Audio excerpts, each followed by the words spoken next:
Well, I guess just initial thoughts. What was your reaction when you got the job offer? Kind of just, very thankful. Just appreciative of the opportunity more so than anything else.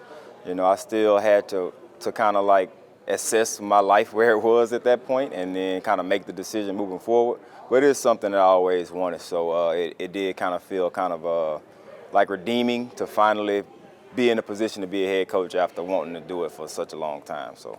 Right. I mean, you came here before, of course, and you were assistant head coach, and you also coached the baseball team. And to come back and to have that opportunity to now lead the program, how much was that one of the main motivations for coming into McKinley once again? Well, when I decided I wanted to be a coach and come home to Baton Rouge, my first option was to come to McKinley, and it was just so happened that he was our defense coordinator, Robert Signator, was the head coach at the time. So I had already played for him, and we already had a relationship. So it made sense that I wanted to coach with him as well as coach for McKinley. So it was just a perfect storm. And throughout that time period there, I just kind of wanted to develop myself and, eventually, spread my wings and fly away if I had to. But also, the head coaching position at McKinley was always something that I, had my eyes on. So, of course, I look back over the last few years, and McKinley doesn't have the best winning record. Right. I think their best record was 2017. Over the last 5 years, they went 6-7.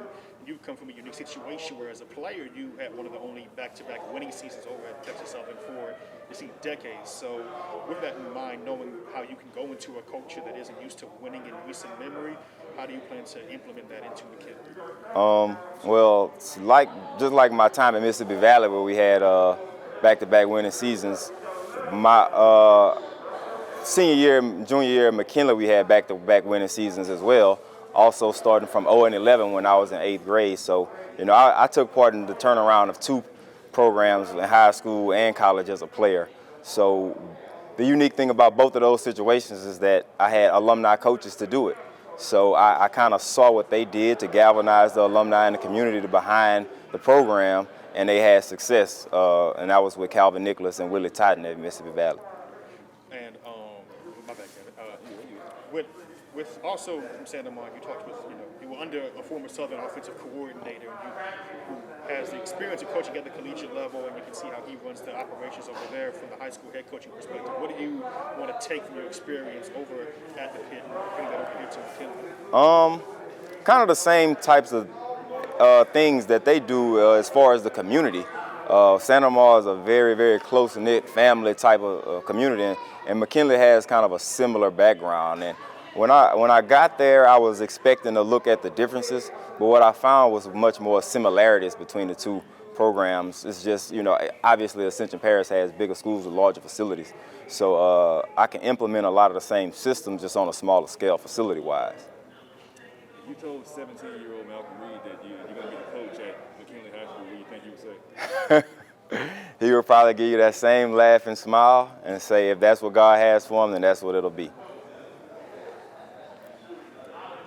I guess lastly, what's your step one goal when you get into fall camp?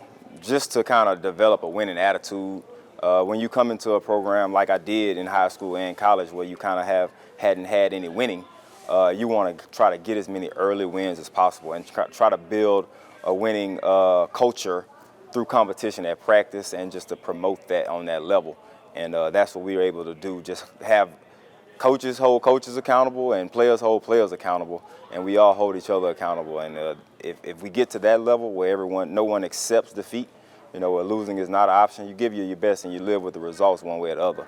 But if you play harder to not lose than to win, I don't want to get that mixed up. But I hate losing more than I love winning. So, that we want to make sure that we kind of have that same vibe. But losing is just not our mindset at all.